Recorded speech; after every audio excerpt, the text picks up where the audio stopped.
Sega Saturn racing games. From the sublime to the ridiculous, this video is a celebration of a magical era in which the arcade racer held sway. 38 games, from the legendary Sega Rally and Daytona USA to the interesting hardcore 4x4 and hang-on GP. But which game will top the charts? Make yourself a thermos of coffee, attach your catheters and slide into your cockpits, folks. This one is going to be longer than 24 hours of Le Mans. Have faith, we will prevail. Let's roll. Sega Saturn!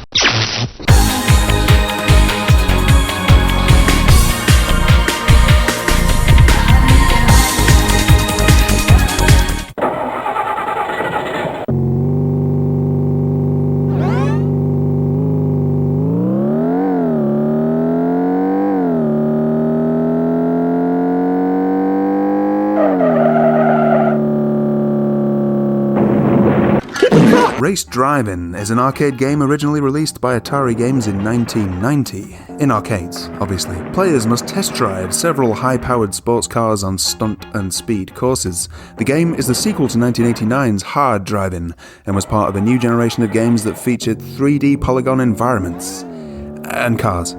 Unlike most racing games of its time, it attempted to model real-world car physics. That was the arcade version, of course. It was ported to, amongst other consoles, the Sega Mega Drive in 1993 and the Sega Saturn in 1995. The game looks extremely primitive on Sega Saturn, and it got crap reviews mostly, and that's because it's crap. Well, it's not crap, that's unfair, but it was heinously outdated even in 1995. To be honest, I'm kind of mystified as to why they put this out in an era of Ridge Racer and Sega Rally. It's just so rudimentary compared to those two. If you were around in 1990 and saw this game running in arcades, I'm sure it was a bit of a wow moment, but 5 years later?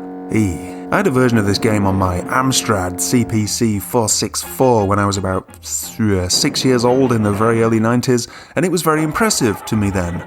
And that's the era this game belongs to, in my opinion. Back in those days, it was a real novelty just to see polygons. But by this time, things had moved on quite a bit. However, the real mode, inverted commas, with its texture-mapped, futuristic graphics is one of the most bizarre things I've ever seen my Saturn render, and I commend it for that reason. This is mad, just check this out.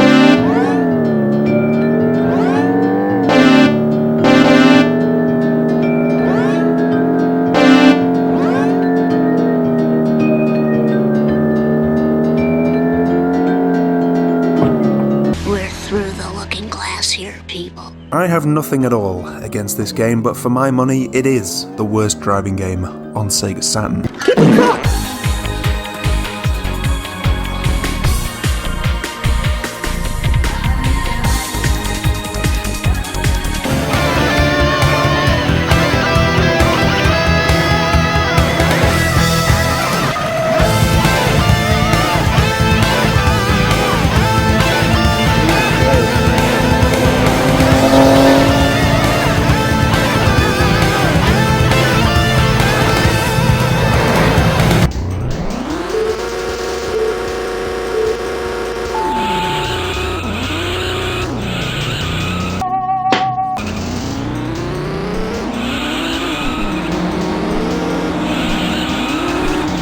.04 Champ Doozy J Type R. Bits and Doozy!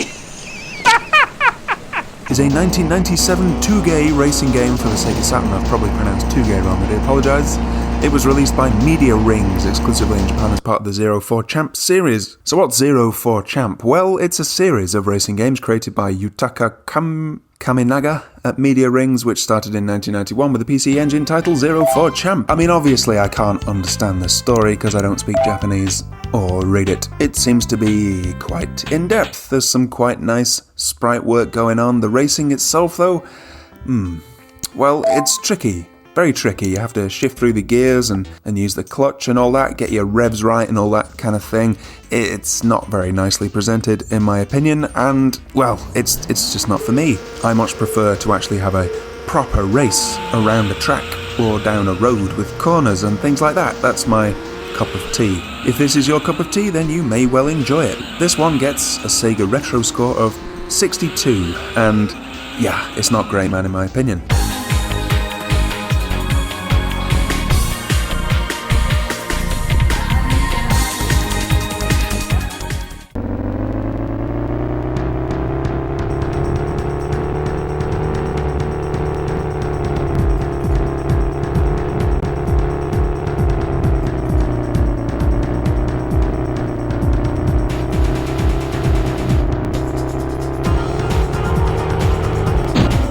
Wangan Trial Love is a 1998 racing game by Pack-In Soft for the Sega Saturn. It combines a racing game with a dating simulation again. Wangan Trial Love is typically included in discussion with Pack-In Video's Wangan Dead Heat series, released in North America as Highway 2000s. It's a cross-genre visual novel / racing game with various minigames, also included as jobs, inverted commas. The player assumes the role of a man trying to make a name for himself in the street racing scene, and you are also given the opportunity to forge relationships with various tarts, women. This game is probably most referenced for its rather frustrating control scheme, whereas the player has to press separate buttons for accelerate, brake and clutch while using the directional pad to move the gear shifter and the top L and R triggers to steer their vehicle. Yes, this was quite bizarre and it threw me off for quite a long time. As you can see here, I just stood at the line revving my engine for about 10 minutes, and when I got started I was absolutely shit at the game. The game received Sega's Yellow 18 rating for sexual situations. Dubious. Yeah, this one isn't my bag. I couldn't figure out what the fuck I was doing. Some of the art is nice, definitely, slightly pervy as you might expect, but the racing stuff itself is... what? I mean, that's unfair. I just couldn't get to grips with it at all. I found the graphics rather unattractive, and it's not for me, but it is an interesting subgenre nonetheless, and we will see some far better examples of it later on in the show.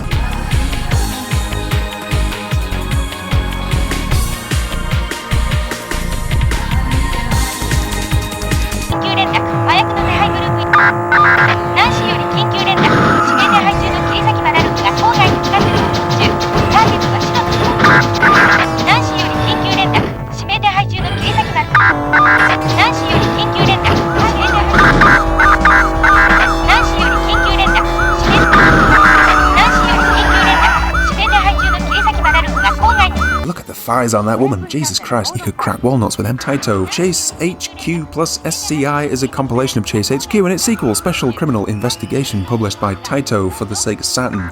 Players take control of two police detectives as they attempt to capture criminals who are fleeing the city with their high-speed cars. After evading other cars and obstacles and finally reaching the target, players must cause enough damage to the fugitive vehicle before the time limit to finish the stage. While attacking from behind also works, hitting from the sides causes the most damage. Turbo boosts can be used, limited to 3 in each stage for short time maximum speed. That was some supreme Japlish there. Can you tell I didn't write that myself? A shop system exists in which players can purchase upgrades for their cars, for example bumpers to cause more damage, an extra turbo boost for the next stage, engine power-ups, and so on. SCI was the sequel and included some new stuff. It played a little faster and you could use a great big fucking bazooka, so that's nice, isn't it? Yeah, I mean, I was quite looking forward to this one. Obviously it's an arcade classic, but it's a pretty poor conversion, unfortunately. The handling feels different to the arcade and not in a good way. It's very slippy slidey and very easy to lunge off the side of the tracks, which becomes a real fucking pain in the arse after a while. Sure, obviously you get used to it and practice makes perfect, but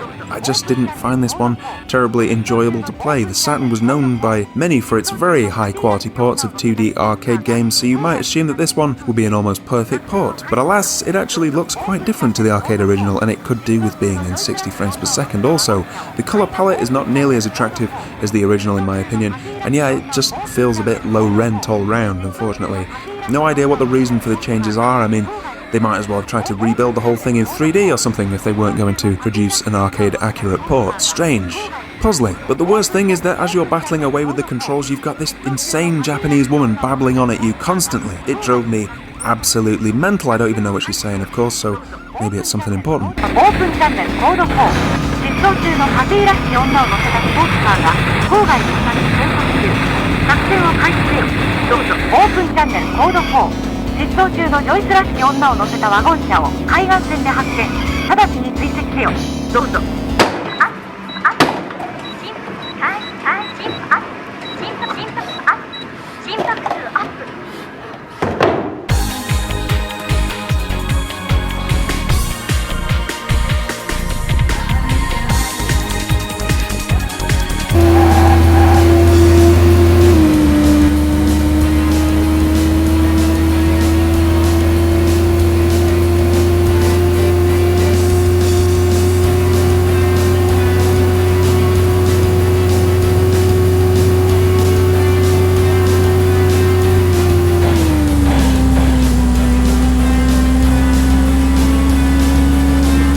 GT24 is a 3D racing game developed by Jellicoe for the Sega Saturn in 1998. It's a modified port of the 1996 Sega Model 2 arcade game Super GT 24 Hour. GT24 shares the same basic gameplay as the arcade, but makes a number of changes to better suit the console hardware, arguably.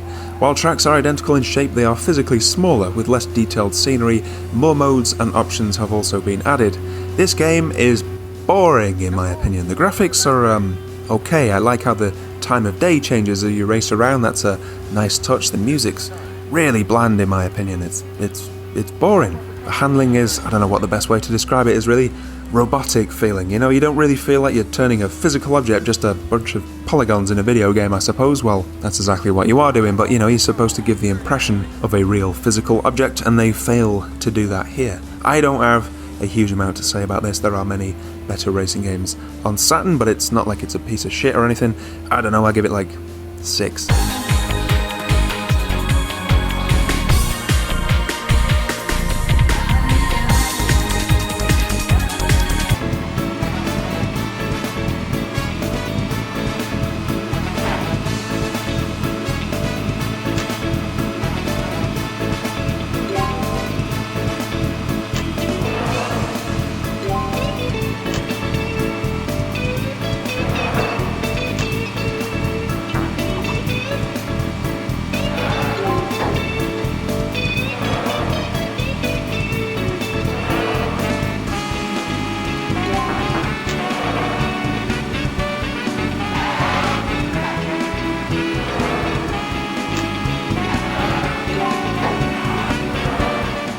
Choro Q Park is a 1998 racing video game developed by Nextech and published by Takara for the Sega Saturn. It's based on Takara's Choro Q line of pullback racer toys. 2 reviewers from Sega Saturn magazine found the game fun to play, with one showing admiration towards its cute graphics and simplicity. Another found its gameplay repetitive and lacking in replay value and innovation. A Maniac reviewer found the visuals cleaner and higher quality than the Choro Q games on PlayStation, but lamented its new additions and modes for overcomplicating the series' traditionally simple gameplay and being poorly implemented. Yes, that was my impression of this game. I couldn't even get into the fucking racing for about 50 minutes. I was just sitting there using Google Translate with my phone to figure out how to drive this tiny car very slowly around a rather dull track to the soundtrack of men behaving badly.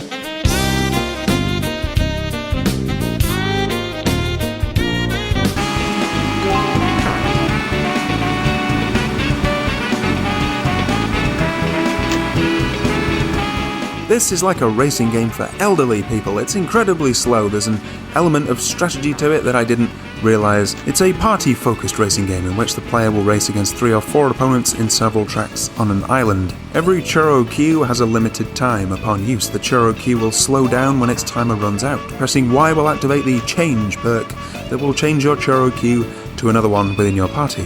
That will happen if you cross a green path on the track. It also includes some objects to attack the other racers with, such as tyres and oil spills. Yeah, it's too complex for me, and obviously it's all in Japanese. I'm doing this game a disservice really by reviewing it, but this kind of thing, again, isn't really for me. I like a straight-ahead, bread-and-butter racing game. So I can't really give a fair review to this game. I can only tell you that I found the driving itself rather dull.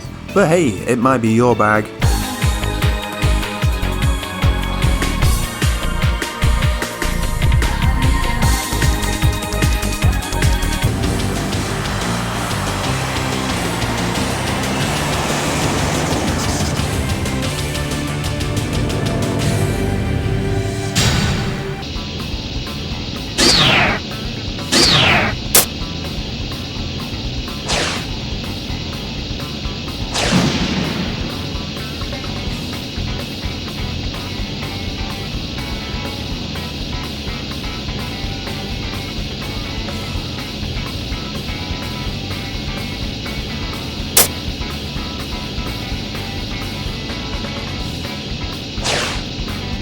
Cyber Speedway, or Grand Chaser in Japan, is a 1995 racing video game developed by Nextech and published by Sega for the Sega Saturn. It is a spiritual sequel to the 1993 computer game Cyber Race. The 2 games share a similar theme and vehicles designed by the legendary Sid Mead of Blade Runner fame, amongst many other movies and various things in the world. This one I wanted to like, but unfortunately it's just doesn't really gel together. This story mode here is kind of interesting. The art's slightly low-rent looking in my opinion, but it's certainly interesting and original. It's a nice package. The frame rate is too low, and more importantly, it's also quite inconsistent. The designs are cool, I'm sure, but I don't think the 32-bit consoles were really capable of doing them justice. The music is not a good fit for this style of game. The European version used the Japanese soundtrack, which is much better in my opinion. Strange choice. Cyber Speedway received generally mediocre reviews, and yeah, I find this one pretty dull, to be honest. Dull and weird. I think it has pretty original elements and ideas, and I applaud it for that, but yeah, it just doesn't really gel, unfortunately.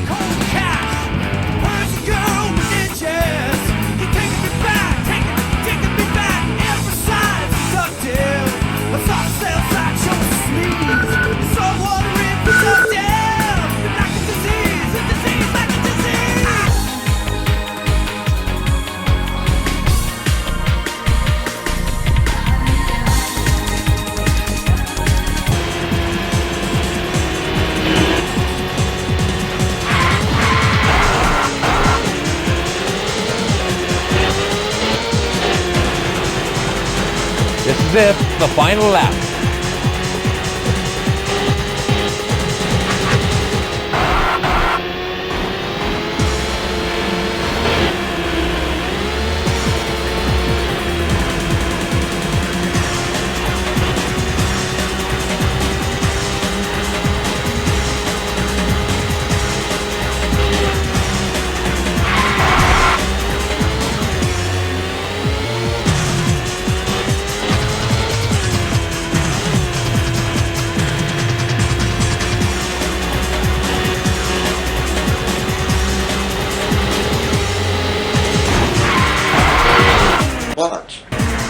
Andretti Racing is a video game developed by American studios High Score Productions and Stormfront Studios and published by EA Sports for the PlayStation and Sega Saturn in 1996. The game's title refers to the legendary racing drivers Mario Andretti and Michael Andretti. Good old Lee Nutter of the official UK Sega Saturn magazine found the large number of tracks and features impressive, but described the track designs as dull and indistinguishable from one another.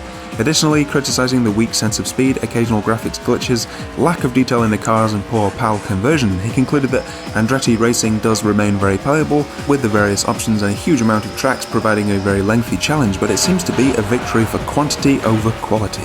You're looking at the NTSC version here, so the bad PAL conversion stuff isn't applicable of course, but I pretty much agree with the other stuff, to be honest. This was reviewed quite positively back in the day, but I don't see a huge amount of positives personally. It's quite nicely textured for a 32-bit game, but they're rather dull-looking tracks and the frame rate just isn't good enough for me. If it was consistent at least, it wouldn't be a problem, but yeah, it's constantly up and down, and you really can't have such an inconsistent frame rate in a racing game, in my humble opinion. This music is about as 90s as you can possibly get, you know, it's got some energy to it, but the rest of the game doesn't really. The physics model, can we call it? It's really pretty rudimentary, even for a game of this vintage, I would say. Perhaps they spread themselves a bit thin with all the different types of car. I don't know, these little F1 style things are just glued to the floor it seems, and kind of move around like air hockey pucks or something like that. The grass stops you dead in your tracks as if it's actually made of Velcro or something. NASCAR 98 is way better than this one, in my opinion. I do quite like the variation in the courses and some elements of the presentation though.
Initial D, Kudo Saisoku Densetsu, is a Sega Saturn street racing game developed by Genki and published by Kodansha. Based on the titular 1995 manga Initial D, it was released exclusively in Japan in June 1998 and is the only game in the franchise originally produced for a home video game system. The first thing that struck me was the really strong presentation here, some lovely 2D artwork and lots of oversized 90s t-shirts. It's great stuff, as you would expect really, being an adaptation of a manga. Yeah, this one is a cut above most in the art design stakes. Unfortunately, I could not get on with the handling, the drift mechanic. While seeming to be straightforward, it's plagued by constant oversteer issues, which will more often than not leave you flipped around in the other direction when trying to perform a drift. I gather that once you figure it out, you'll be nailing those races in no time, or at least flipped around less often. I'm afraid to say that I didn't even have the patience for that. It was a bit like driving around in a fucking shopping trolley. But I will definitely concede that I didn't give it enough of a chance. What I can say though is that the draw distance is incredibly short, which doesn't help whatsoever. I understand that the subsequent games in this series are very good. I know it's quite a legendary Sega series and one that I've never really experienced. I've played one or two of them briefly over the years. I've tried them on emulators and I think I tried the PS2 version once and I've quite enjoyed them. I would say that you should go for one of those instead. This is the original game in the series, which is cool, but it is pretty rudimentary.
Hang-On GP is a racing video game developed by Genki and published by Sega for the Sega Saturn. It's the latest game in the Hang-On series. The game is a single-player motorcycle racing game. While its arcade progenitors were known for having long, non-looping courses and pitting the player against a time limit rather than other races, Hang-On GP is a more conventional racing game with the player racing on short circuits and trying to gain position against a pack of competitors.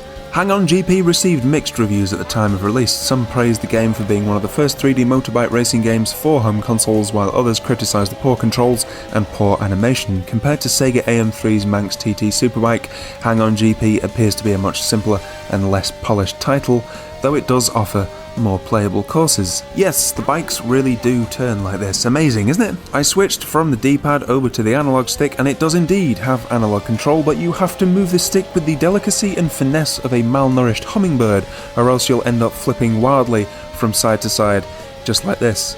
It's mental, really. I should imagine that the Saturn's full analog steering wheel will probably work better than the pad, but still, the handling here is twitchier than a cocaine-addled shoplifter. It's a weird one, really, as if you could only just adjust the controls a little bit in the options. I'm sure that this game would be really pretty good. This is an early Saturn game, but I mostly dig the presentation and stuff. There's a fair selection of tracks, and yeah, it's a puzzling one, really. I've really no idea why you would ship a game like this when you know full well that the vast majority of folks are going to be using a D-pad.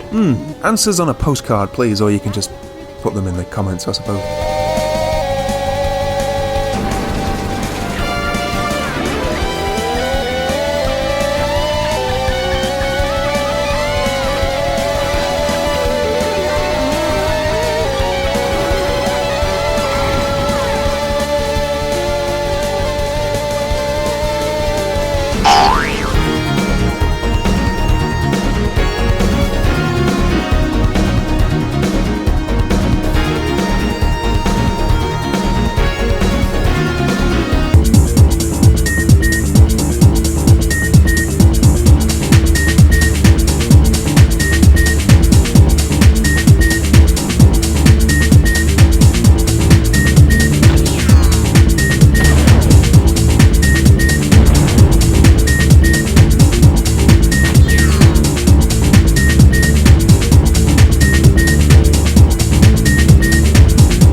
Hi-Octane is a combat and racing video game published in '95 for MS-DOS compatible operating systems, PlayStation and Sega Saturn. It was developed by Bullfrog Productions based upon their earlier Magic Carpet game code.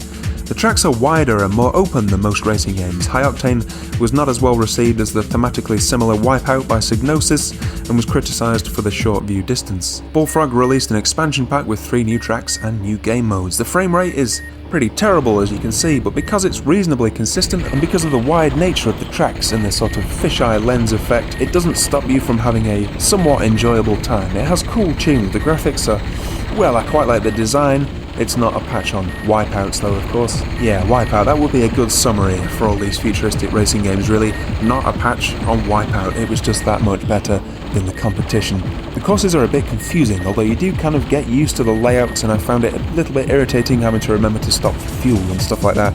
The performance of the PC version was miles better than this, as you could imagine, if you had the money for a PC, that is, of course. But hey, it's kind of alright.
Code R is a 1998 game for the Sega Saturn by Team 7, released exclusively in Japan. It combines an adventure game with a racing game. I love this English tagline that the game constantly repeats. What the hell are you gonna make? What the hell are you gonna make? Indeed. So this game was developed in '98 by Quintet, the same Quintet better known for RPGs like ActRaiser, Soul Blazer and Terranigma. This would be the only racing game the company would publish. Code R is an absolute knockoff of Initial D, in fairness. Not only is Initial D heavily parodied, but the game also brings in elements of the then manga-only Wangan Midnight, as the main character drives a blue S30 Fairlady Z, or Z if you live where I do. It has a nice FMV intro. It's nice quality video for a Saturn game, actually. Yeah, it's a visual novel type thing, with scenes played out in the Saturn's high-res mode, which is a nice touch. They look very good.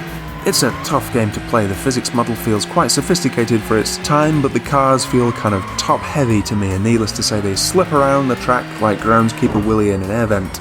Yes, the steering is very floaty, and you'll find yourself constantly tapping walls, especially if you're shit, like I am.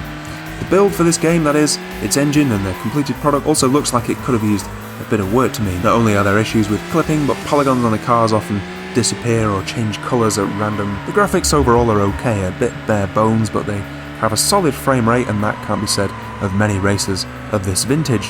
I feel like this is a fairly high quality game in that Initial D type style, but it will certainly take some getting used to, and ultimately this kind of thing was just done much better on the next generation of consoles, in my opinion.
Highway 2000, known as Wangan Dead Heat in Japan, is a racing game for the Sega Saturn developed by Genki and JVC. Highway 2000 has the player race sports cars across 5 courses. It sets itself apart from the other races by featuring one of 10 female co-drivers, which you aim to impress in the hope of exploring their great big hairy nicks. The women were localised between Wangan Dead Heat and Highway 2000, with the latter opting for Western ladies instead of the Japanese cast seen in the original game. Oh dear! The North American version removes the co-driver feature entirely because it was fucking embarrassing. Okay, this one looks pretty tidy for a game of its vintage, and I quite enjoy the handling. It feels quite a bit like Ridge Racer, only a bit lower rent. Just by tapping the brake you can flip into this ludicrous drift a la Ridge Racer, and like that game the drift is more of a canned or baked in animation rather than something based in any kind of complex physics model or anything like that. I lack the technical understanding and terminology to do it justice, but yeah, think Ridge Racer. It does feel good to do, which is the most important thing of course, but while playing this it just highlighted to me how wonderful the car physics in Sega Rally are. But overall, I found this one pretty fun, and as I said, it's quite tidy looking too.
Scorcher is a futuristic racing video game by Danish developer Zyrinx, released in 1996 for the PC and 97 for the Saturn.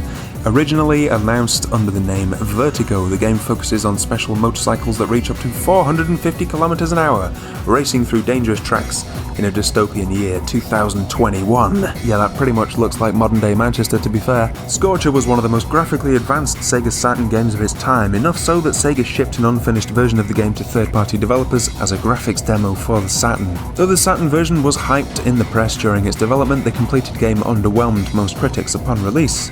Reviews typically commented that despite its prolonged development cycle, Scorcher's graphics were still cutting edge, but that the gameplay itself was flawed and overall mediocre. Lee Nutter of Sega Saturn magazine, for example, called it a graphically excellent racing title, where the gameplay appears to have been more of an afterthought than an integral part of the game. Next Generation stated that Scorcher is a good game, with many things going for it, but Scavenger's preoccupation with making it look cool rather than play cool made it a sad epitaph for the once promising company. That's a bit of a bummer, isn't it? Yeah, I mean, this one takes some getting used to. It does look very impressive for the time, especially for the Sega Saturn, but it feels like a tech demo for me. An interesting one, and definitely one you should check out, if only for the spectacle of the graphics, but I can't really recommend it all that highly as a racing game.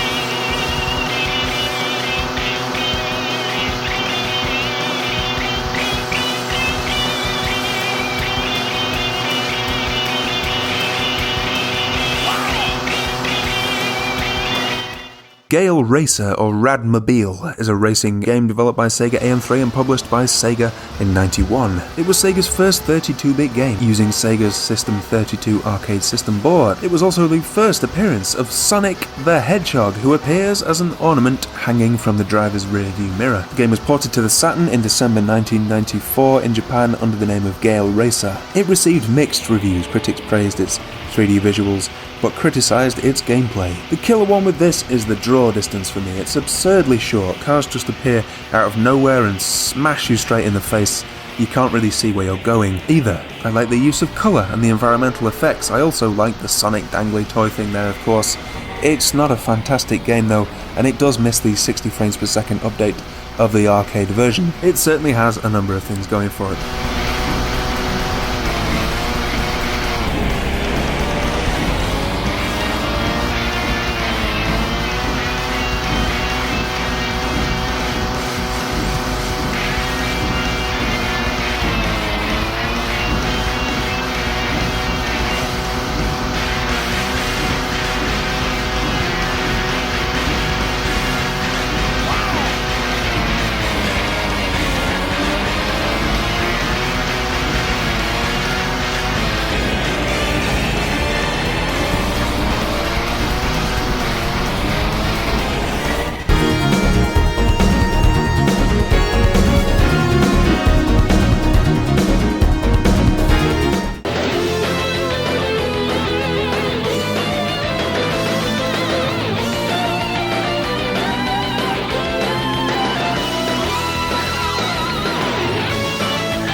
Shutoku Battle 97 is a racing game for the PlayStation and Saturn.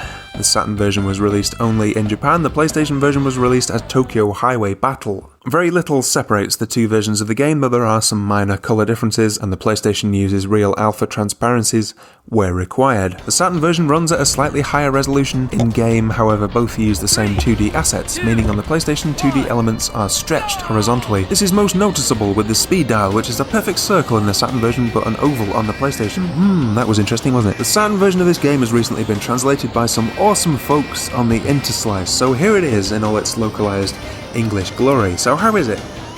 I love this super nice Japanese guy giving you an absolutely brutal put down with such a polite smile on his face that always gives me a chuckle. I'm really happy that I can play this game in English, but it's not a great one in my opinion. You know, it's reasonably fun to play. It doesn't have a fantastic sense of speed. When you bang into other cars, the physics are really kind of rudimentary. I really do like Tokyo Extreme Racer 2 or whatever it's called on the Dreamcast. That really is my bag, and I would always go to that version over this one.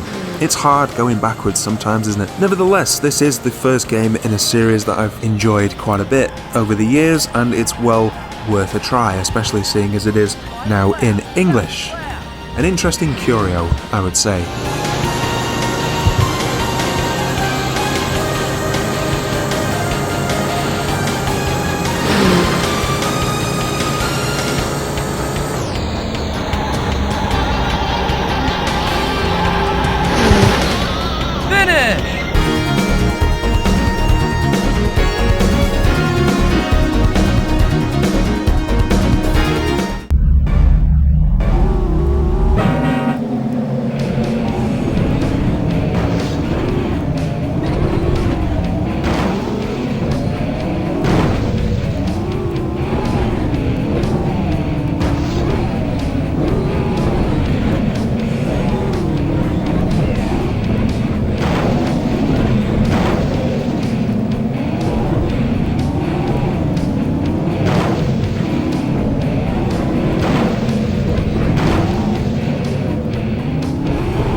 Hardcore 4x4 is a racing video game developed by Gremlin Interactive. The game utilizes 3D environments and truck models. The soundtrack features hard rock music to go along with the hardcore theme.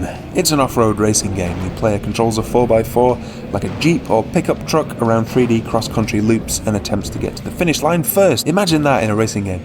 There are 6 different vehicles to choose from, each with differing handling, acceleration and suspension settings. Circuits have differing surfaces for the player to contend with, including tarmac, dirt, sand and ice, where the conditions can be changed to add another challenge to the game. There are 3 race types. In single race mode, players participate in only one race on a track of their choice against 5 other competitors. In championship mode, players race through all 6 courses in a row in an attempt to win a mother truck. It also includes a hidden game called Roids, an asteroids clone accessible with a cheat code. I actually had this one back in the day for some reason and I quite enjoyed it back then, but going back to it today, I was surprised by how terrible the frame rate is. You could get away with a lot of this stuff back in the day in terms of frame rates. A solid 30 FPS was considered great back then. And yeah, it wasn't all that uncommon to see games with frame rates like this, but today, yeah, it kind of kills it a bit, unfortunately. I do really enjoy the physics in this one though. They're sophisticated for the time and it's still really fun ploughing through the mud in these things, bouncing up and down like an old saggy pair of boobs. Good times, man, good times. Whoa, hardcore!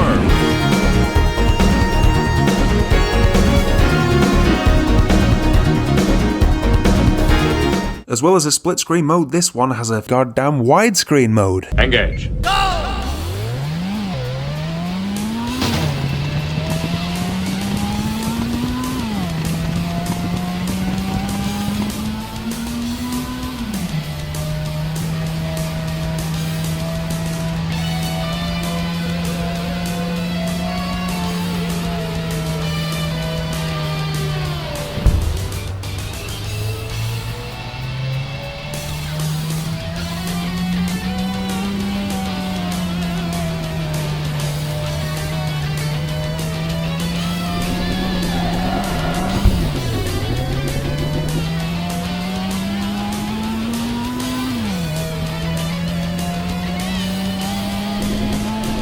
High Velocity Mountain Racing Challenge is a racing game developed by Cave and published by Atlas for the Saturn video games console. It focuses on one-on-one races staged on circuits made from Japanese mountain roads featuring Japanese performance cars. It's the first in Atlas's long-running Touge series. In King Battle mode, players participate in a series of one-on-one heats around each configuration of each of the game's 3 circuits. The Versus mode allows 2 players to race against each other in a split-screen configuration, as you might imagine. As well as being one of the Saturn's first split-screen racing games, it also offers players the option to partition the screen horizontally or vertically. A reviewer for Next Generation magazine found many merits with the game, with a top speed comparable to any of the big names in the racing world. This game earns high marks for being an exciting fast ride. There are also an impressive list of options and technical achievements that go along with the racing action, including absolutely no draw-in slowdown, a successful 2-player mode, a full list of engine modifications and an awesome replay feature with 7 choices of camera angles. This game saw strong sales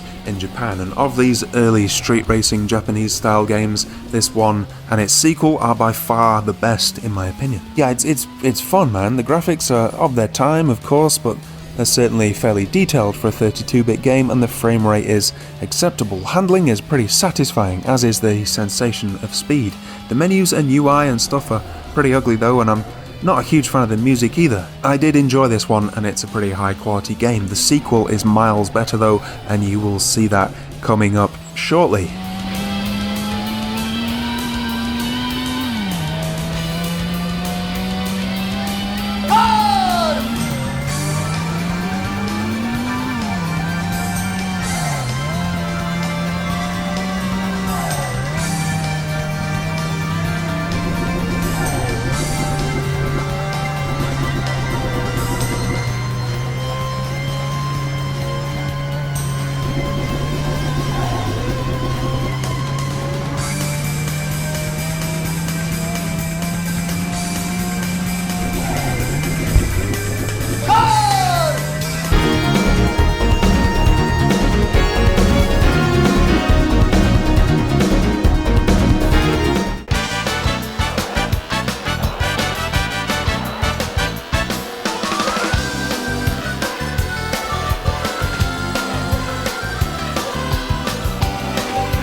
Warner.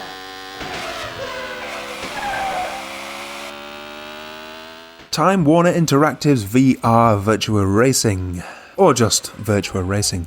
It's a Formula 1 racing video game developed by Sega AM2 and released for arcades in 1992. It was initially a proof of concept application for exercising a new 3D graphics platform under development, the Model 1, but the results were so encouraging that Virtua Racing was fully developed into a standalone arcade title. It was a powerhouse of the early real-time 3D arcade era, and it's a quite legendary arcade game, of course. You should pick up the version on Switch if you're able to, it's really great. The Sega Saturn version, previously known by the working title Virtua Racing Saturn, was released in '95 and developed and published by Time Warner Interactive. The developers didn't have the original source code for this game. They had to create this version based on observations of the arcade game, which of course is absolutely insane, and I'm amazed at how accurate they were. There is a documentary on YouTube about this actually. It's pretty interesting stuff. The Saturn version includes 7 new courses and 4 new cars, as well as a secret F200 supercar unlockable via a cheat code, or by placing first in every race with every car. Yeah, so obviously this one isn't the most arcade accurate thing ever, certainly, but I actually think it's a pretty decent game, and the fact they got anywhere near the original without any source code back in those days particularly is quite amazing really. It plays nicely. You have to go pretty heavy on the brakes compared to the 32X and arcade versions. Yeah, it feels a bit different, but the graphics are a decent approximation of the Model 1 arcade original, and the team have worked hard at rounding out the package with loads of extra tracks and cars and stuff. I also really like the re-recorded tunes here. They capture the vibe of the original tunes, but with far higher quality instruments. My favourite old school port of this game is probably the 32X version, but hey, this certainly does have certain advantages. Not bad at all.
F1 Challenge is an officially licensed Formula 1 game developed by Bell Corporation and produced by Sega for the Sega Saturn. The game contains only 3 of the many Formula 1 circuits, Hockenheim, Monte Carlo and Suzuka, while having another 3 based on the fictional Neo City, containing 3 different configurations. While containing a full license of the 1995 Formula 1 racing game with 13 teams and 26 drivers, the game only allows the player to play as 5 drivers: Michael Schumacher, Damon Hill, Jean Alesi, Ukyo Katayama and Mika Hakkinen. The other teams and drivers are in the game and the cars are correctly modelled but are unselectable. Strange. Real Automatic, I'm sure that's not his real name, of Sega Saturn magazine gave the game an 80%, calling it ideal for race connoisseurs with a perfection complex, but inferior to Sega Rally Championship and Daytona USA as far as the average gamer is concerned. Next Generation gave 4 stars out of 5 for the Saturn version, calling it a truly exceptional racing game. GamePro's The Axe Grinder, I'm sure that's not his real name either,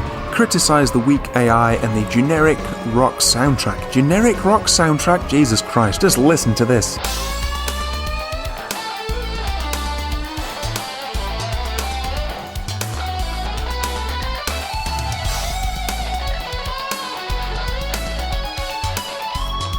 This music's so fucking cool it makes F1 seem exciting. Sorry, sir, I didn't mean that. Yeah, the music's awesome of course, but my god, the Japanese definitely marched to the beat of their own drummer, didn't they? City pop / fusion rock stuff in 1996?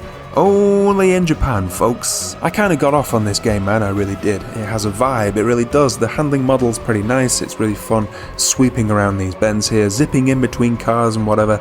Yeah, it feels good.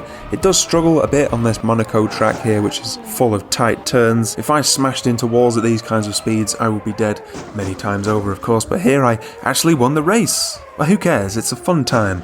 The frame rate is okay for the most part. It could do with a camera angle that's a bit higher up in my opinion. The resolution is so low on these old games that when the angle is this low, you find yourself just sort of scanning the horizon, trying desperately to decode the Roman mosaic of pixels before your eyes. But you know, you managed to get there in the end. I had fun with this, although yeah, the soundtrack is a big part of that. I wasn't expecting to get much from this game, but it really did endear me to it in the short space of time I spent playing it. 8 out of 10 for me.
Impact Racing is a racing game developed by Funcom for the Saturn. It's a 3D racing game set in the future, where in addition to racing around a track within a set time limit, the player can destroy other cars with lasers, and likewise opponent cars can destroy you. Essentially, you floor the accelerator, destroy every car in your path, and try to make it back to the finish line before the clock runs out. And there are no pit stops, accidents, off-course excursions, yellow flags, or anything else to slow down a frantic pace. While cruising at high speeds, it's important to watch for bonus icons which include extra time, energy, armor, and weapons. One worth avoiding is the wild flip view icon, which flips the entire screen upside down and reverses the steering controls for a truly dizzying experience. I'll be honest, I wasn't expecting much at all when I booted this one up, but to my surprise, this is a quality game. I'm not a big fan of the art style, and the concept is pretty silly obviously, but this game runs like shit off a shovel compared to most Sega Saturn races, and it's tidy looking too for a 32-bit game. Your car barrels along the track like an armed bobsleigh or something, and it's shooting the cars ahead of you by flipping the shoulder buttons feels great. You're locked in a battle with the clock and can pick up extra time power-ups from the other cars, and hitting the next checkpoint before the time runs out feels increasingly frantic in the best possible way. Yeah, I was really quite impressed with this one, to be honest. The whole thing is very well designed in my opinion, and the prototypically pumping 90s tunes worked a treat. I just wish the art design was a bit nicer. Still, this is very good. It would have made a fantastic coin-op game, perhaps with some more powerful hardware. It's really good stuff and you should give it a whirl. It's good. You should try it.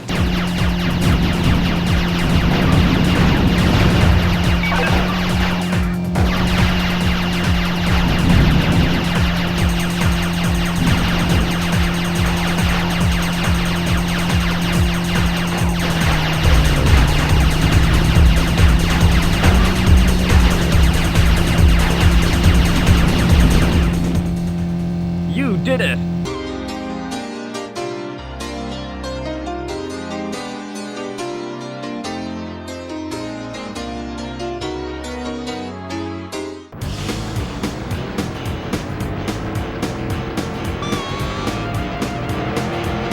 The green flag is out.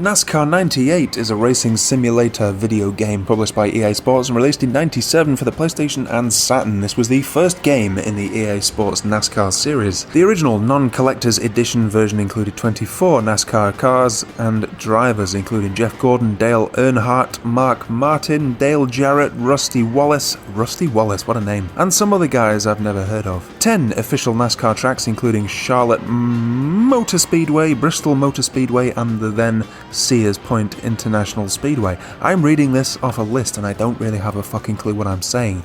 But hey, there it is. One player can race with all 24 cars, or two players can race with 8 cars on the track. There are single race and championship season game modes with gameplay settings allowing the player to race with varying levels of race length, AI difficulty, and realism amongst other settings. This is a good one. This is interesting in that it's one of only 2 games here that uses the Saturn's high-res mode, although to be honest I can't really pick out many, if any, elements on the screen that are in fact rendered in high resolution. I could be wrong there, of course, but that's the way it appears to me. Anyway, this game has a very realistic physics model for its time, I would say, and it feels good. Getting your arse out round the corners is a damn good time. I'm English, so I don't really know anything at all about NASCAR racing, but this really was fun, and it seems to have a lot of detail to it. It has super American music, and I like it for that. It gives the game a lot of flavour, makes it stand out from your typical Euro dance music or sort of mad Japanese city pop stuff that you typically find in this era of racing games. I like it very much. Obviously it fits the NASCAR theme well. It is tough though, well, realistic at least. If you want to win a race, then you're going to have to qualify in a decent position first, as you aren't going to be cutting straight through the pack like you do in most of these arcade races. I'm sure the PC version would have been superior in terms of graphics and performance, mind you, but this is a very good racing game for your Sega Saturn in my opinion. Give it a try.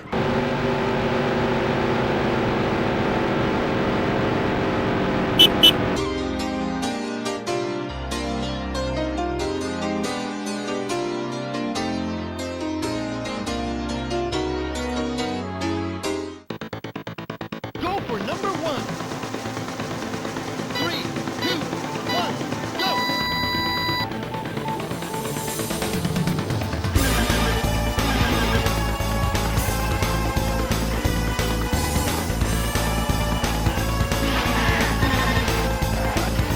Second lap. Third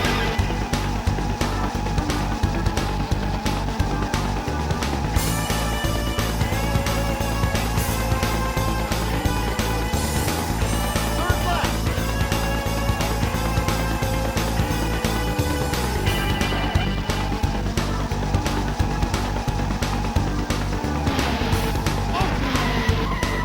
Final, hurry up!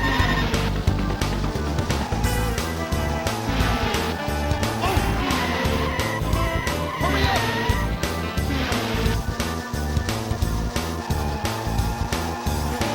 You're great! Go for Power Drift is a 1988 kart racing game developed by the Sega for the Sega Y-Board arcade platform. It was designed by the legendary Yu Suzuki and developed by his team at Sega AM2. We are obviously looking at the 1998 Sega Saturn port here. Like many games for the hardware, Power Drift makes heavy use of sprites, scaling and rotation, often referred to as superscalar technology. It's one of the more ambitious efforts for what is considered at its core to be 2D hardware, attempting not only to simulate driving down a road, obviously like Outrun, but also hills and bridges, as well as a camera which can tilt as the player drives around corners. The player chooses one of 12 characters and attempts to beat them over the course of 5 courses labelled A through E, each with 5 tracks. If the player finishes first in all races, a 6th special track is unlocked, where the player has the option to play as the F-14 Tomcat from Afterburner or the motorbike from Super Hang-On. Nice touch. This game is bananas. It has great tunes. It really should be 60 frames per second, but it does play okay regardless. It's a damn good time. It's Power Drift, and it's a damn good version of it. Not absolutely perfect, but certainly very good. If you've never played it before, give it a try now.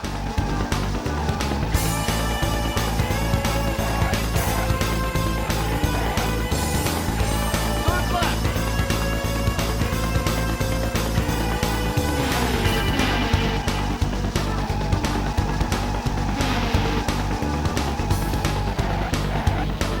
Final lap.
Sonic R is a 1997 racing game developed by Traveller's Tales and Sonic Team and published by Sega for the Sega Saturn. It's the third racing game in the Sonic the Hedgehog series, apparently, and the first to feature 3D computer graphics. The player races one of 10 Sonic characters in various Sonic-themed racetracks as they attempt to stop Dr. Robotnik from stealing the Chaos Emeralds and enslaving the world. It features single-player and multiplayer game modes, and while similar to kart racing games such as Mario Kart, ostensibly, it places an emphasis on jumping and exploration, and it also feels very, very different in the hand. More on that later. This was made just down the road from me in Knutsford, England, so I probably should show some solidarity here, really. I dig the music here in all its Euro-poppy, cheesy glory. Unfortunately though, this is gonna piss a lot of people off probably, but I just don't really like the way this one handles. It certainly has a unique feel to it, but by God, it's like controlling a shopping trolley with a rocket strapped to the back of it. Turning corners is a struggle, let's put it that way. Also, seeing the AI go around the corner so smoothly at such insanely high speeds in a manner which seems impossible for you to replicate is rather frustrating. I am shit at the game, don't get me wrong, but I think it's fair to say that this is very stop-start feeling. Practice makes perfect, of course, and you can get up to speed with this, but I just don't find it very enjoyable to play, unfortunately. On a more positive note, it's a technical feat for the Saturn. The draw distance is particularly good, and Traveller's Tales were able to get some lovely transparency effects going on the Saturn hardware, something that many Saturn games do not feature due to certain hardware limitations. It's very impressive looking, although I don't really like the character models that much, and the UIs and menus and stuff are not that attractive either. I don't rate this one as highly as many people do, but I have nothing against the game, don't get me wrong.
Street Racer is a racing video game published by Ubisoft for lots and lots of systems: Super Nintendo, Sega Mega Drive, PlayStation, Saturn, Game Boy, PC, Amiga even. Marketed as a cross between Mario Kart and Street Fighter, the go-kart themed game combined racing with comedy and beat-em-up influenced violence. It's a go-kart racing game. Characters can strike opponents with their fists and must avoid explosives littered around the track. The game's characters, including Surf Sister and Frank Einstein, that's a good one, man, possess unique power-ups such as the Screaming Banshee, Batmobile, Magic Carpet and Triplane. The game was a success on the SNES and Mega Drive and received mixed reviews across platforms. The Saturn version is much more graphically impressive than those 16-bit versions, as you would imagine. This is a pretty attractive game in my opinion. There's a lot of nice sprite work here, lots of texture, and the whole thing runs at 60 frames per second as you can see, and the movement of this thing is absolutely smoking compared to most of the competition. I think graphically it's aged pretty gracefully compared to a lot of these titles here, and it's still fun to play too. Handling is nice and tight, there's a wide variety of settings with really memorable, even lovely at times, music and amusing characters. The only thing I would say is that the courses are a bit too twisty-turny for my tastes. I was longing for some straights or sweeping bends, but you're constantly nipping left and right and gets a little bit fiddly. It's a very good game though, and I have to say, as kiddie racing games go, I would rather play this than Sonic R. It's just an opinion, please don't throw knives at my face.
Yep, this is exactly what everyone looked like in the 90s, kids. I remember it well.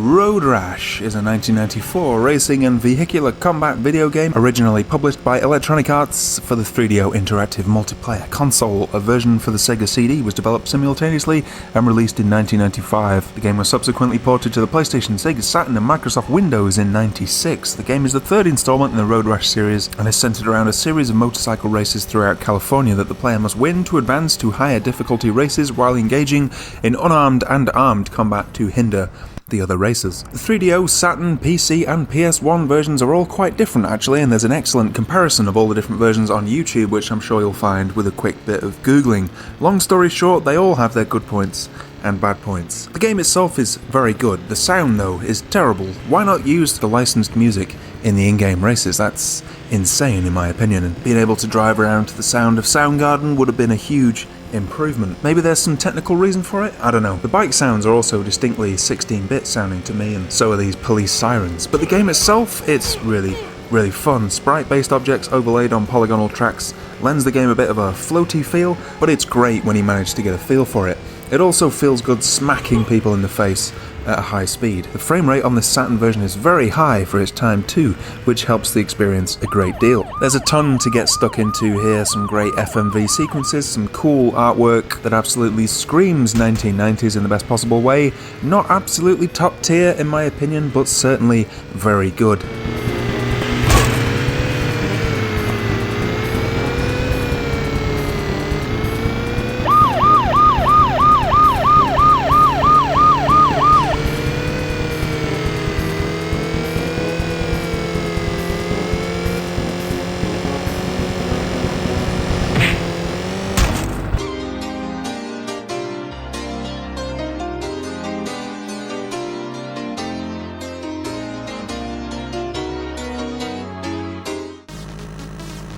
On your mark.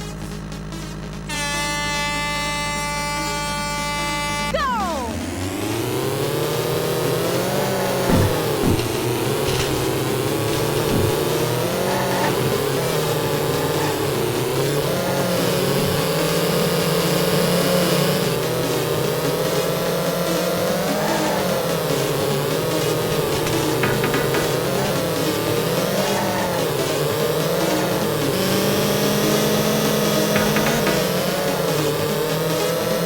Great lap!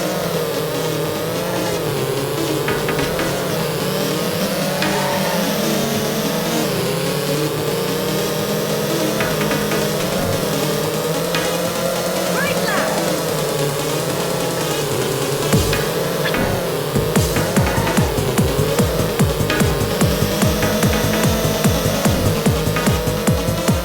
Great lap! Formula Karts Special Edition is a go-kart racing game for the Saturn and PC. The Saturn version was only released in Europe. It's a semi-realistic racing title that attempts to capture the spirit of kart racing with its low-slung feeling of speed and corner after corner of impressive handling and inevitable sliding. The title supports both simulation and arcade modes and features some effective race AI for non-player characters. Two-player split screen is supported, albeit with some slowdown. So yeah, I had to crack out the old PAL Sega Saturn to play this one. As it is, PAL optimized and does not look right at all on an NTSC machine. I was really quite impressed with this one. I think it looks really good for its day. There seemed to be a high polygon count on the other kart races here. It feels good. In the hand, very twisty-turny, tons of oversteer, so you certainly have to get a feel for things, but it is super fun. I definitely recommend using the first-person view, as I was just weaving around all over the place using the third-person one. It's got pumping Euro 90s dance tunes. I wish the frame rate was higher, but it isn't, and it doesn't have too great an effect on the gameplay. It's a good and very interesting Sega Saturn racing title. Give it a whirl if you have the opportunity.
Sega Touring Car Championship is a Sega Model 2 arcade racing game developed by AM Annex in 1996. It's similar to Sega Rally Championship in design, but using touring cars instead of rally cars. It offers 3 rounds, inverted commas, in which the player competes against 7 other cars for first place. Sega Touring Car Championship features by default 4 touring cars, 3 used in the 1995 Deutsche Tourenwagen Meisterschaft, and a Toyota from the Japanese Grand Touring Championship, now called Super GT. Unfortunately, the Saturn conversion of Sega Touring Car Championship suffers from several technical issues, including a low 20 FPS refresh rate, frequent glitches when rendering polygons, and shadows and warped textures, issues that do not manifest in the older Sega Saturn release of Sega Rally. An attempt at mimicking realistic physics means that the cars are rather difficult to handle.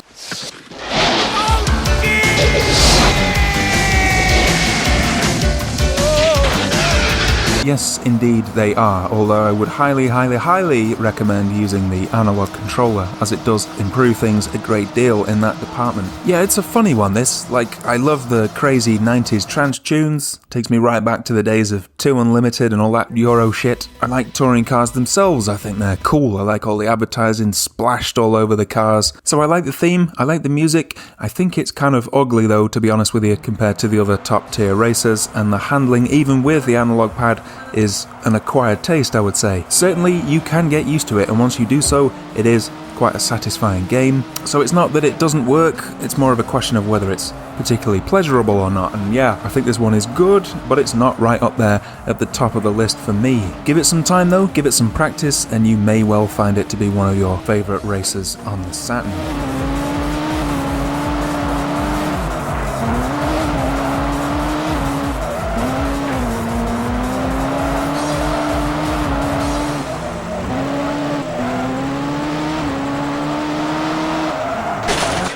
Bingo.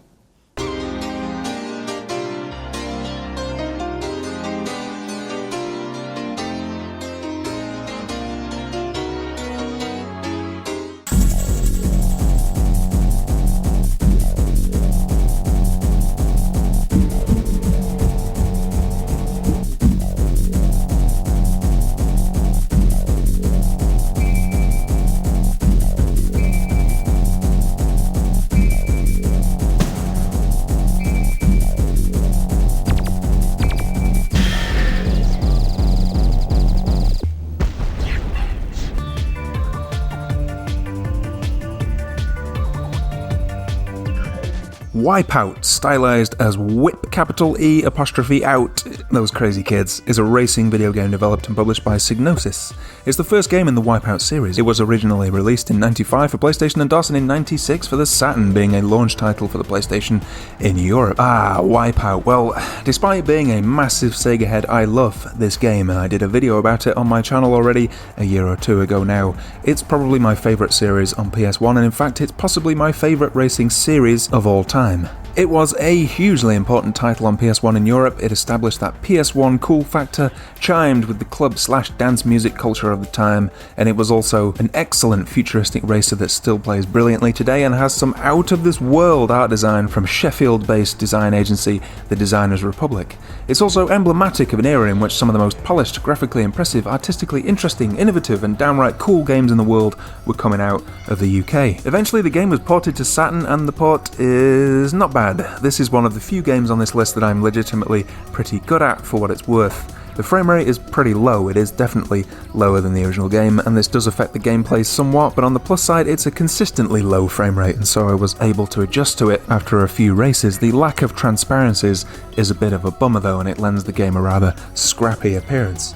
This doesn't have the licensed tracks from Chemical Brothers, etc. that the original game had, but on the flip side that does mean that we get a few alternative tracks from Psygnosis composer Cold Storage. What a legend that guy is. It's an adequate port of Wipeout, but it is certainly a modest downgrade on the PS1 original. That being said, even the DOS PC version was weaker than the PS1 version in fairness, so yeah, it's a solid game.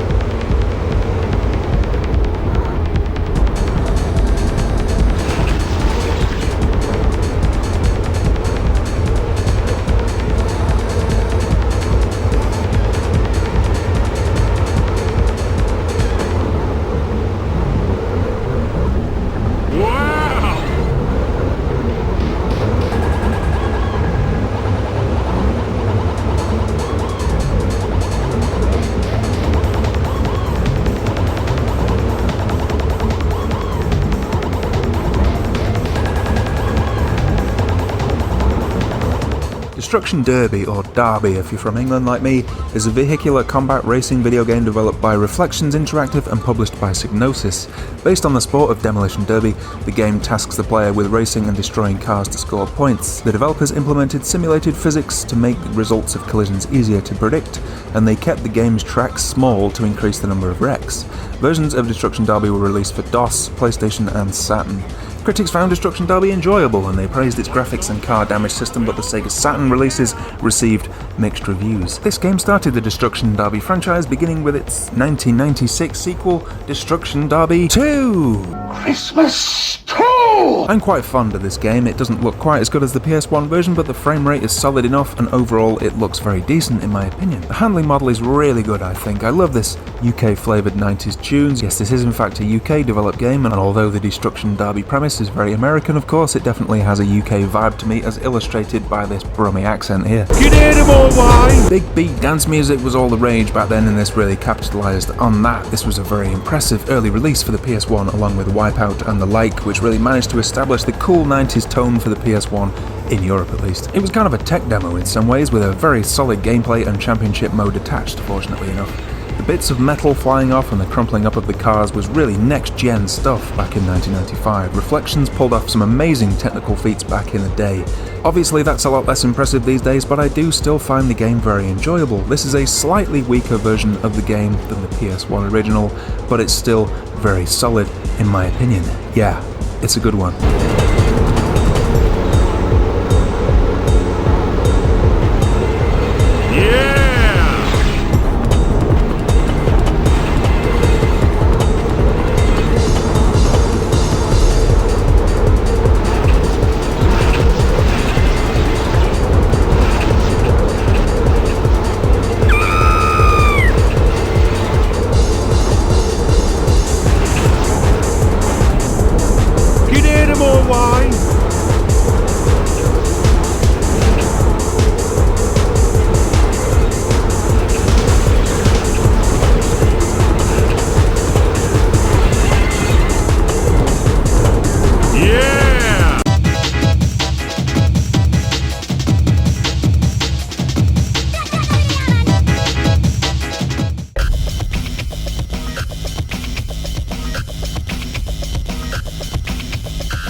Rocket.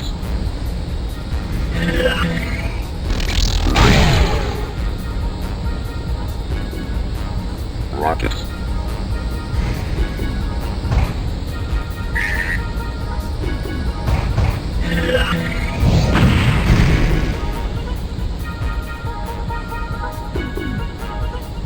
Rocket missile.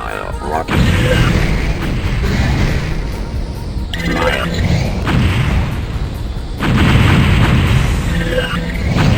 Electrobolt.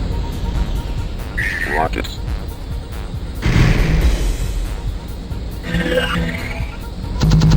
Miles.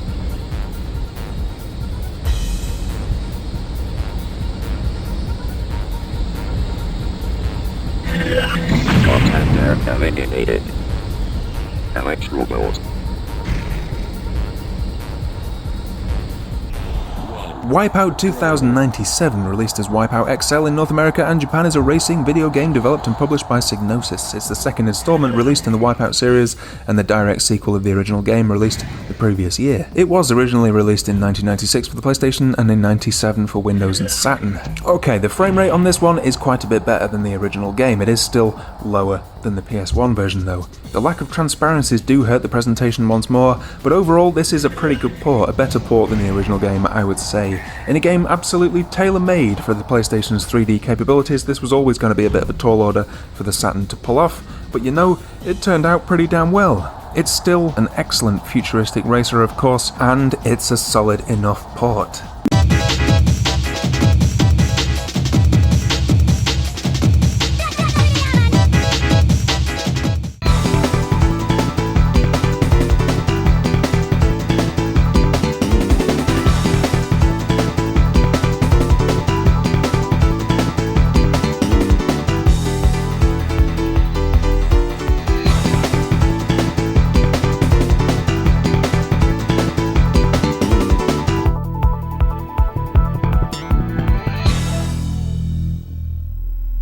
Touge, King of the Spirits 2. I apologise if I'm saying Touge wrong, I'm sure someone will correct me. This game was released in 97 by Atlas and developed by the famous Cave. Touge 2 is the third game in the Touge series, but the second one to be released on the Saturn. The first Touge brought a lot to the table, with tunable cars, a robust single-player mode, and a two-player split-screen mode that would merge together when both players were close together on track. These were definitely some cool concepts for an early Saturn racer, but I believe the second game improves on most of them and makes for a way better game overall. The basis of Touge 2 lies in the King Battle mode, where you take on multiple opponents with everyone vying to become the King of the Touge as their ultimate goal. There are various other modes such as Versus Battle, Time Attack, Free Battle, as well as a training mode for players to get accustomed to the handling model and the courses. King Battle is the meat and potatoes of the game though, and is where players will be spending the majority of their time. When you add in the seasons, the times of day, and the weather changes, even one course can provide a ton of replay value. This is a big jump up from the already decent original in my opinion. I love the use of colour here. It gives this thing a strong late 90s anime vibe. It's certainly a tough game requiring a good deal of practice or memorization, as demonstrated by my completely shit gameplay on display here. But hell, this feels damn good in the hand. It looks nice too, running at a decent frame rate, not absolutely top tier. It barely has any pop-in, which is a great thing.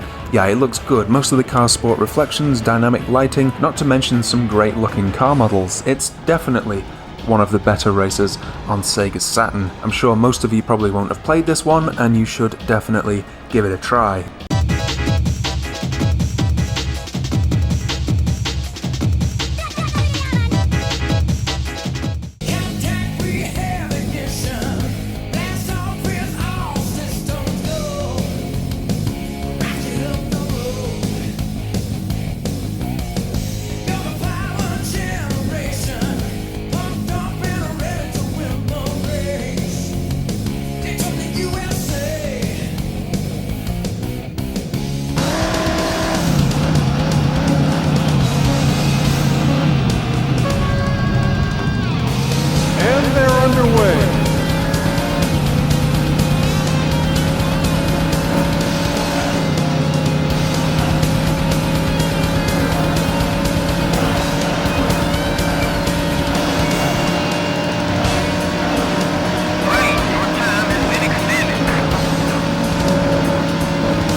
Daytona USA Championship Circuit Edition is a racing game by Sega specifically designed for the Sega Saturn. Released in '96, it's a reworked and extended version of the original Daytona USA and was developed by Sega AM3, the same team that oversaw the Saturn port of Sega Rally Championship. It uses a modified version of that engine. This version was originally released in Europe and North America with some modifications done in the subsequent Japanese release. You are looking at that later Japanese release here. Improvements over the original Sega Saturn version of Daytona USA included a drastic reduction in pop-in, an increased frame rate, a new selection of cars, 2 new courses, a 2-player mode, compatibility with the Saturn's 3D analog control pad and arcade racer steering wheel, and a ghost mode. The European release was properly PAL optimized, which was great. Compared to the original version, it almost looks like it's been rendered on a different console. The 3D is vastly more stable and the frame rate is far higher. It's still a bit too up and down though. Having said that, the whole package is nice and polished. The soft rock tunes were laughably outdated even at the time, but they are awesome, so there's that too. The handling though, I find it rather unpredictable and a bit unsatisfying. You sort of dash around the track like a fish. Certainly once you get used to it, it's fun, but it's not kind of Daytona, is it really? It doesn't feel like the original arcade game. I don't have a particular attachment to the original Daytona USA, but I will say that the handling is a bit of a downgrade. This game is good, but it's not quite up there at the top of the list for me. It's very good, but it's not right.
Daytona USA is an arcade racing game developed by Sega AM2 and originally released by Sega in March of '94. Inspired by the popularity of NASCAR motor racing, the game has players race stock cars on one of 3 courses. It was the first game to be released on the Sega Model 2 arcade system and blew gamers' socks off everywhere with its mind-melting 3D graphics and 60 frames per second update. This game was supposed to be an early killer app for Sega Saturn, although the port itself turned out to be pretty rough. The graphics and the frame rate were disappointing, and in terms of visuals at least, it looked pretty weak next to Ridge Racer and Wipeout on the PS1. The gameplay is essentially identical to the arcade classic, however, and it did receive very positive reviews. I'm kind of ashamed to say this as a big Sega head, but I've never quite got to grips with Daytona. I love the graphics, the music, the presentation.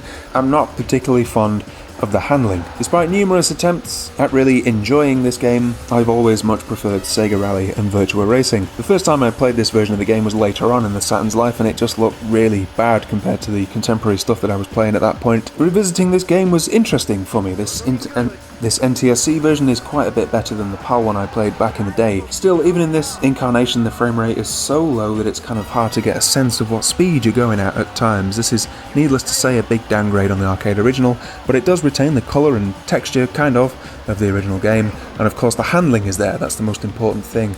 The remixed music is also great, and although I'm not super familiar with the original, it does feel very close to the arcade game. You know, while I was playing this, it kind of clicked for me to a degree. When you start to learn how to get yourself around those long banking corners in Dinosaur Canyon, and that music slapping away there, it does kind of feel magic, it really does. A little ray of light poking out of this overcast morning of a Saturn port. I'm still shit at the game, I'm much better at Sega Rally, but I am beginning to develop a real appreciation of this legendary arcade title.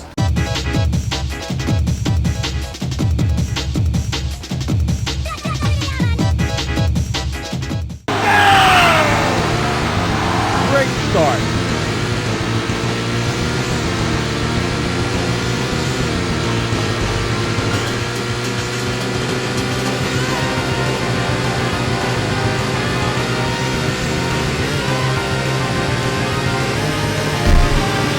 Passing the checkpoint.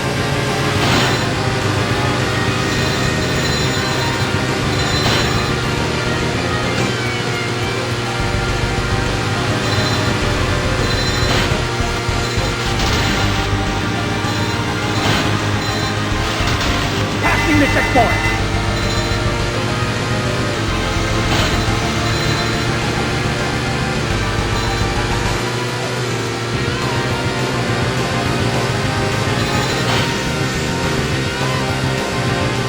Manx TT Superbike is a 1995 arcade racing game developed jointly by Sega AM3 and Sega AM4. It's a motorcycle racing game built for the Sega Model 2 arcade board. Up to 8 players could race in this game if enough arcade cabinets are linked together. It was later ported to the Saturn by Tantalus Interactive and to Windows by Perfect Entertainment. The game's setting is the Isle of Man TT, the world-famous and very demanding motorcycle racing event held on the Isle of Man, which is just off the coast of Britain if you didn't know. There are 2 courses to race on, the Laxey Coast course for novices and the more difficult TT course for veteran players. While the TT course is based on the actual course of the Isle of Man, the Laxey Coast is a fictional course designed by the game developers, though the scenery is drawn from the Isle of Man. That was interesting, wasn't it? The arcade game was known at the time for its impressive graphics and innovative cabinet. Many arcade motorcycle games incorporated a bike-like machine which tilted so that the player could maneuver the on-screen bike through the physical bike. To do this, the player would need to push their feet against the floor. What? That doesn't make sense. The Manx TT machine, however, was sensitive enough to tilt just from the rider shifting their weight, allowing the player to keep their feet on the machine and use their body weight to control the on-screen bike, making the game feel much more realistic. I understand that. The game was a hit in arcades across the world. Sega's decision to entrust the Saturn port of Manx TT to an external developer, particularly one with no experience in porting arcade games, was controversial. However, upon release, the game proved to be a major critical success for the Saturn. Yeah, this is a good one. I do remember clambering onto the Model 2 arcade version of this, the full-size climb-on-bike version, you know? It was a damn good time, man. It was a good laugh. This is a good solid translation of the experience, given the limitations of the hardware.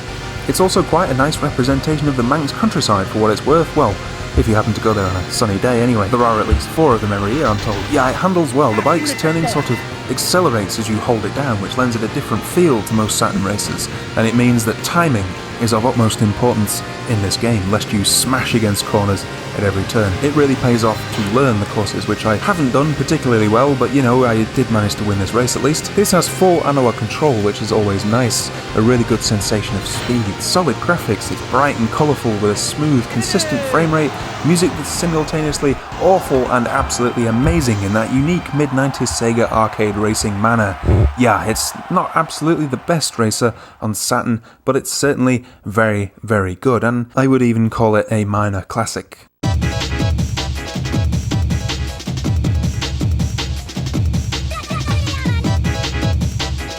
Get ready.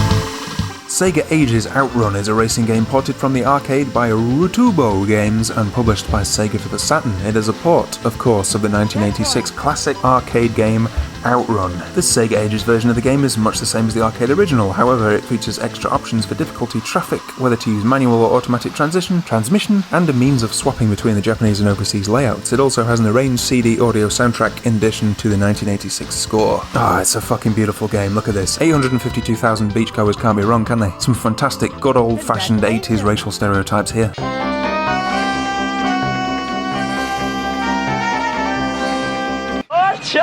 This is a barrel of monkeys, so let us go scrape up some female chick. What can I say about this one? It's tremendous. It probably shouldn't be one of the best games on the Sega Saturn, seeing as the game was already 10 years old when it was released, but it is. If you go into the options menu and do some fiddling around, you can unlock the smooth mode, which gives you the full 60 frames per second experience, which is what you're looking at here. Just look at this thing in motion. It almost sends me into a seizure, in the best possible way. It's Outrun. I don't really need to say much about it. It's an absolute stone cold classic, and it is one of the best races on Sega Saturn.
The Need for Speed, or as me and my brother used to call it, The Need for Tweed, is a 1994 racing game developed by EA Canada, originally known as Pioneer Productions and published by Electronic Arts for the 3DO in 1994. It allows you to drive 8 licensed sports cars in 3 point-to-point tracks either with or without a computer opponent. Checkpoints, traffic vehicles and police pursuits appear in the races. Ports were released for MS-DOS in 95, PlayStation and Saturn in 96, with additional tracks and cars, and a rather different feel overall, I'm told. EA collaborated with automotive magazine Road and Track to match vehicle behaviour, including the mimicking of the sounds made by the vehicle's gear control levers. The game contains precise vehicle data with spoken commentary, several magazine-style images of each car's interior and exterior, and short video clips highlighting the vehicles set to music. The game was a commercial success. Video game publications praised the incorporation of realism into the gameplay and graphics, as well as the inclusion of full-motion videos. It was the first installment released in the Need for Speed series, which has influenced countless other racing games. I love this one. I had it at the time and I played it constantly with my big brother up in his attic bedroom, sitting huddled around a 21-inch Grundig CRT, sweating and grinning, surrounded by plasma balls and tropical fish, Star Wars figures, unwashed dinner plates and all that other stupid shit that no self-respecting teenager in the 90s should be without. I wasn't a teenager actually, I was 11 years old. He was a teenager, but you get the idea anyway. Good times, man, good times. Sorry, I'm drifting away a bit here. This one is great. It just has a big, heavy, clunky American rock vibe to the whole thing. The roads genuinely feel alive and populated, which is a rare thing even today in my opinion. I love the selection and the sort of, in a way, realistic handling of the cars. It had a very pleasing sense of weight and heft to it. Unlike many games of this era, these cars genuinely feel like massive lumps of metal and plastic, and you have to really manhandle them around the track. It's meaty, it's visceral, it's awesome.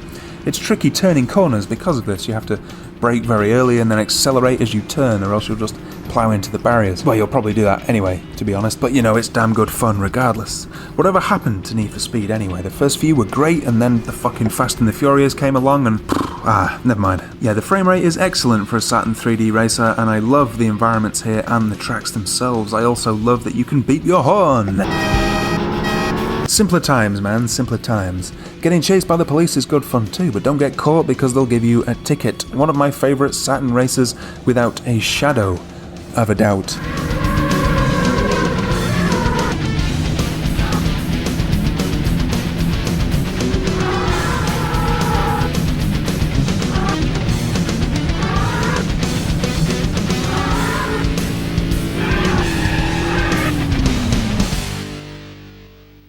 Number 1.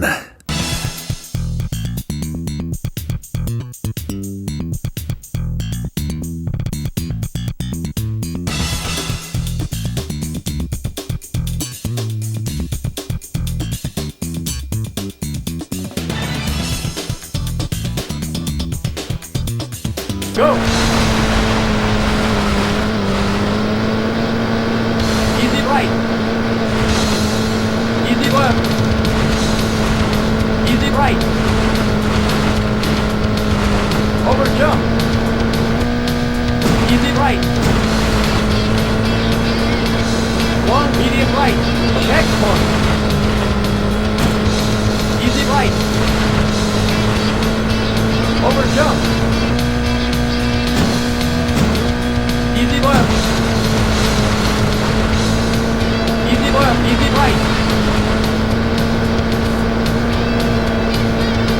Very long, easy right, maybe.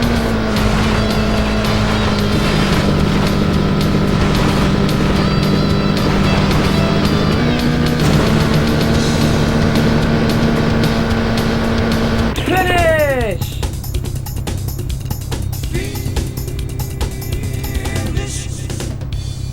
Sega Rally Championship, also known as Sega Rally Championship 1995, is a Sega Model 2 arcade rally racing game developed by Sega AM3 and manufactured by Sega. Released to arcades worldwide in February 95 to critical and commercial success, it is the first entry in the company's popular Sega Rally series, and has since been considered a classic and seminal Sega arcade game. It's an off-road racing game, of course, in which players drive rally cars across one of 4 tracks as quickly as possible. Imagine that in a racing game. Like prior Sega arcade racing games, Sega Rally enforces a strict time limit and a checkpoint system. Success is measured by how fast the player can navigate 3 standard tracks before either crossing the final finish line or retiring due to the timer running out. It's notable for being arguably the first racing game to allow players to drive on different surfaces, including asphalt, gravel, and mud. Each surface has different friction properties which adjust the car's handling appropriately. Prior to Sega Rally's release, racing games often took a more simplified approach to differing surface types. Grass, for example, might simply reduce the top speed of the car and not affect handling, leading to rather unrealistic results. These features allowed Sega Rally to stand out as a true, inverted commas, rally game, a sport very much dictated by road surfaces, rather than a generic racing game with rally-esque settings. The game sold 12,000 hardware units in the arcade and 1.2 million software units for the Saturn. Following the arcade release, plans were put in place to bring the game to Sega's Saturn. Marketed as a killer app for the system, the Saturn version arrived in late 95, early 96 to critical acclaim and is often regarded as one of the system's absolute best racing game. Correction, it is the system's best racing game. The Saturn release retains all the features of the arcade version, although due to the Saturn being much less powerful than the Model 2, significant cuts were made to graphics, namely polygon counts, texture quality, draw distance, and screen resolution. To compensate the Saturn, Sega Rally has a full Red Book audio soundtrack created by Naofumi Hataya, also missing as the arcade version's force feedback, which was to be expected for the time, of course, and the rear view mirror. In the UK, Sega Rally was the fastest selling CD game in history, beating Destruction Derby's record by 10%. It represented 74% of all UK Saturn titles sold in its week of launch. Sega also released a press kit marking the game's release, complete with novelty tax disc telling car owners to play, don't pay. Andy Me, whoever that is, calculated that if every UK car owner took this advice, the UK government would lose £3 billion, but traffic congestion and air quality would be improved. Are you enjoying these statistics? I was 11 years old when this game came out, and I remember distinctly my big brother driving us both up to the local service station just to have a go on the deluxe 2-player cabinet of this magnificent racer, and to buy some overpriced sweets and fast food, of course. We drove home satiated by this high-tech driving extravaganza with big grins on our faces, Wonderwall blaring out of the radio, Cantona kung fu kicking football hooligans in the face, Colin McRae smashing it in the World Rally Championship. The mid-90s. Good times, kind of. Better than the shit we're in now, at least. Sorry, I'm rambling again. This was a really exciting time to be a Saturn owner. Sega Rally was a fucking buzz upon release. It still is now. To be fair, it looked magnificent for its time, and it played just as well as the arcade. Although at that time we were using the D-pad, to be fair. If you get the Japanese-only Plus version, it has full support for the analog controller, which improves things further, in my opinion. Yeah, what can I say about these 4 legendary courses? They are seared into my brain, every one of them endlessly challenging and replayable. To this day, I'm shaving off fractions of a second on my forest course run, and it still feels as good as it ever did. It's kind of an inversion of many modern driving games, with their 15 million cars and 75 million tracks, of which you remember very little and you never really become familiar with. This one, on the other hand, has 2 cars, 4 tracks, and you learn to love each and every one of them because it just feels so damn good and it's polished to within an inch of its life. Its physics model had no equal at the time, and it holds up tremendously well today. I'd go as far as to say that this is a perfect driving game, in the sense that what it sets out to achieve, it does absolutely perfectly. And what about the brilliance, the charm, the cheese, and the utter lunacy of this deliriously happy soundtrack? It's just sent from a different plane of existence. At the time I was baffled by this commentator. The preceding 30 years haven't clarified things for me whatsoever, and I wouldn't have it any other way. Who is this man? Well, you're gonna see your excellent run one more time. Cool breeze, birds and clouds. Relax and enjoy. Okay. The tight turns, the sense of speed, the flow and ebb of the tracks with their tactile varying surfaces, the sense of weight and momentum, the blue skies, the little artists mannequin men waving their little pointy hands in triumph, the origami elephants and giraffes mooching around on the fringes of the desert course, that low poly helicopter swooping overhead, the euphoric, completely demented fusion music, and of course this absolute head case. Let's watch.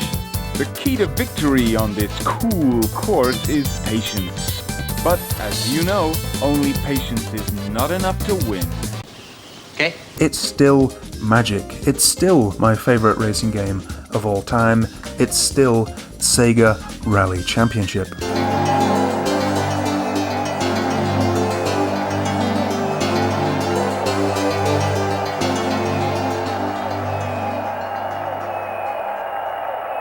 So there you go, folks, a few lows, a solid chocolatey centre of mid, and some vertiginous sugary highs for your enjoyment there. There's a lot of what I would call 7 out of 10 races on Sega Saturn. The highs are very high indeed, but in all honesty, there aren't all that many truly outstanding races on the Saturn when compared to its library of fighting games, for example. Still a very valuable library of classic games nonetheless. Of course, most of you will disagree with my rankings here, and I would not have it any other way, so please tell me, what are your favourite Saturn races? What makes it to the top of the list for you? Please let me know in the comments below, and please remember... Who taught you how to drive? Who taught you how to drive? Who taught you how to drive? Who taught you how to drive? Who taught you how to drive? Who taught you how to drive? Who taught you how to drive?